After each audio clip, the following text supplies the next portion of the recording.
ఆగురాగురి ఇంకొక్క ముచ్చట ఉన్నది, అది చూసిరనుకో ఓ చిత్తమైతుంది. గా ఒక్క ముచ్చట ఏందంటే ఢిల్లీ గలీజ్ గాలి ముచ్చట.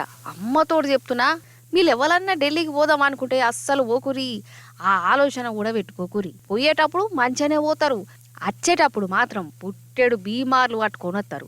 మీ ఊపిరితిత్తులు ఖరాబ్ అయితే, మీ రంగు మారిపోతుంది, మీకు లేనిపోని రోగాల గసంటి గలీజ్ గాలి ఇప్పుడు ఆడున్నది. ఢిల్లీ అంటేనే బేకార్ గాలి, బగ్గు ఉంటుందని అంటారు కదా. కానీ ఈ మూడొద్దుల సంధి మాత్రం నేర్మి అద్మానం అయిపోయిందోలా.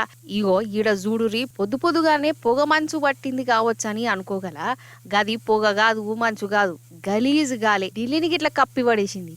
ఎటు చూడు కాలుష్యమే, కరోనా కంటే ఘోరం. మాస్కు లేనిదే బయటకు వెళ్ళవద్దని ఆర్డర్లు కూడా పోయినాయి అట. ఇప్పటికే ఢిల్లీలో బయట ఆటలాడు అవన్నీ బంద్ పెట్టిరు కదా. ఇక ఇప్పుడు ఇంకా కొన్ని కండిషన్లు పెట్టిరు. వేరే రాష్ట్రం నుంచి ట్రక్కులు, లారీలు, కార్లు, గీర్లు ఢిల్లీకి రావద్దట. ఎమర్జెన్సీ అయితేనే రావాలన్నట. ఇక పాత డీజిల్ కార్లను, వ్యాన్ల మీద నిషేధం పెట్టిరు. ఇక ఎవరు పడితే వాళ్ళు ఎట్లా పడితే గట్ల బైకులు, కార్లు వేసుకొని బయటకి రావద్దట. ఇక కొన్ని ఆఫీసులకు కూడా సెలవులు ఇచ్చిరు, ఇంట్లోనే ఉండి పని చేసుకోవాలని అంటురు. కొన్ని స్కూళ్ళు కూడా మూసేసిరట, పూరల ఆరోగ్యాలు ఖరాబ్ అయితే అని.